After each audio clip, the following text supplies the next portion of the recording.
செயலுக்கில்லை தூரம் விழியும் மனதில் இன்னும் ஏன் பாரம் நெஞ்சம் முழுவதும் வீரம்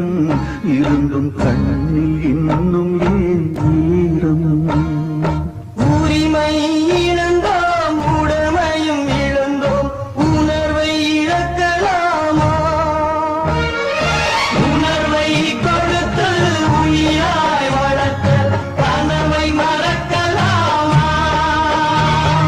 தோல்வி நிலையென நினைத்தால் மனிதன் வாழ்வை நினைக்கலாமா வாழ்வை சுமையென நினைத்து தாயின் கனவை மிதிக்கலாம்